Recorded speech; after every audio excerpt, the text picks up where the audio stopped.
Welcome to the Operation Weed Eradication Report. I'm Brownfield anchor reporter Megan Grebner. With us is Iowa State University's Dr. Prashant Jha. Good morning or good afternoon.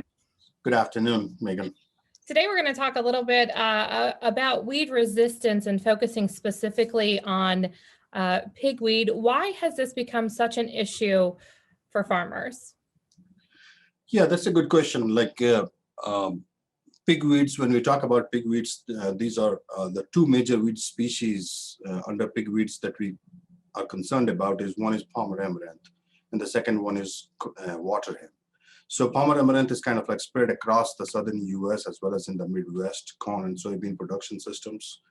Water hemp is more of spread across the Midwest and in central Great Plains also. We have both of these species. So these two species have developed multiple resistance to herbicides. So up to like 6 to 7 herbicide sites of action. There has been reports of palmer amaranth and water hemp being resistant to those multiple sites of action. So right now in corn and soybean, we have with multiple herbicide resistant water hemp and palmer, we have very limited herbicide options, chemical control options to control these two pigweed species. So that's why they are very problematic. If we go into the biology aspect of these two pigweed species, number one is they are dioecious, so they can outcross.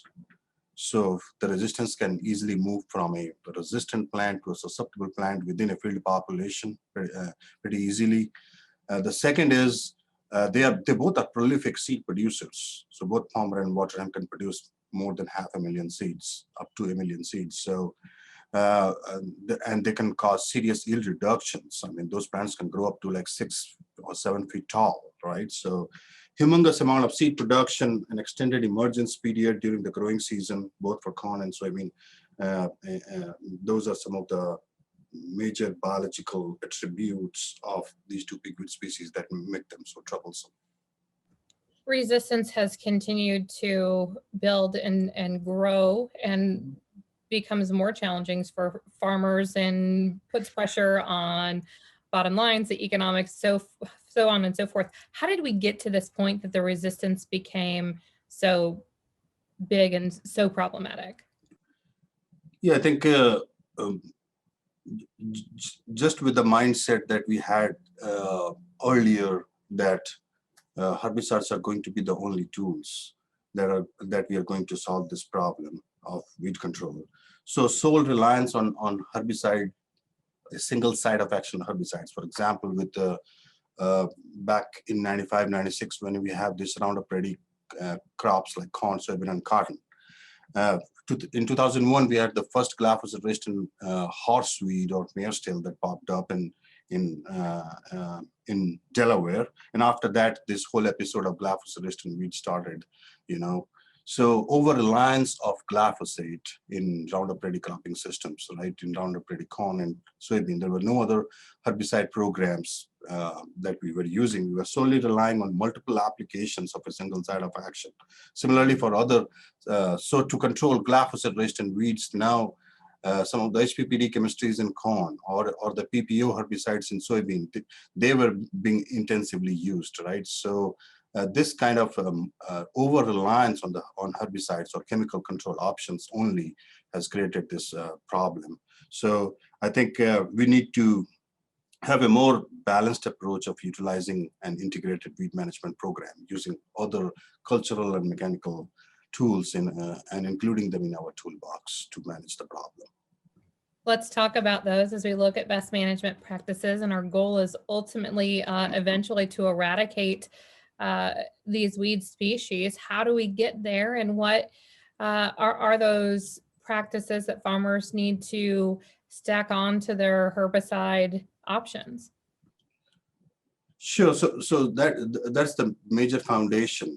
The best management practices that's the major foundation of this Operation Weed Eradication, which is a program that started in 2019 with BASF and university as well as other industry partners. So it's a nationwide effort, I would say, to eradicate some of these pigweed species like palmer amaranth and water hemp. And eradication makes sense because we can never get 100% control in a practical world situation, but we need definitely 99.9% control for palmer amaranth and water hemp because a single survivor can produce almost 500,000 seeds, right? So, and all those seeds are going to the soil seed bank, causing future infestations, right? So if you talk about the economics, I think right now, based on the estimates from United Soybean Board and some other data that is currently available, herbicide resistance is causing approximately $2 billion loss in U.S. crop production agriculture, U.S. crop major crops like corn and soybean, $2 million annual loss as a result of herbicide-resistant weeds, especially palmer amaranth and water hemp being the two major ones. So when we talk about eradication, I think we need to integrate, as I said, like other cultural and mechanical practices with our herbicide programs. Definitely, for example, in soybean, there is a need for a strong pre-emergence multiple site of action herbicide program, followed by a layered soil residue herbicide program when we're making our post applications. Pre-plant tillage could be an option. And again, when we talk about using these multiple tactics, of which I call as many little hammer approach, right? So we start with a cover crop, like some of the cereal rye cover crop. In the fall, it does an excellent job, in suppression of winter annuals, as well as the pigweed species. And then we come up with our strong pre-emergence multiple site of action herbicide programs, in-season control. And then some of these other cultural strategies, for example, cultivation, in-row cultivation, as well as using narrow soybean rows instead of 30-inch, can we reduce the row spacing to 15-inch soybeans so that we get advantage of early canopy closure. At the same time, with all these herbicide programs, there will be some escapes. So now we are also working here at Iowa State on some of these harvest weed seed control methods like chaff lining and seed destructor. Everybody has heard about Harrington seed destructor being pretty common in Australia. So I think those are some of the approaches which we need to integrate in our current herbicide-based management program. Ultimately, the goal is all these strategies are going to be complementary. Herbicides will still serve as the foundation, and the key goal here is how we can preserve the utility of the existing herbicides, understanding that there are very rare new side of actions coming in the marketplace, right? So, Dr. Jha, any other suggestions, recommendations for us to control and eventually eradicate weeds?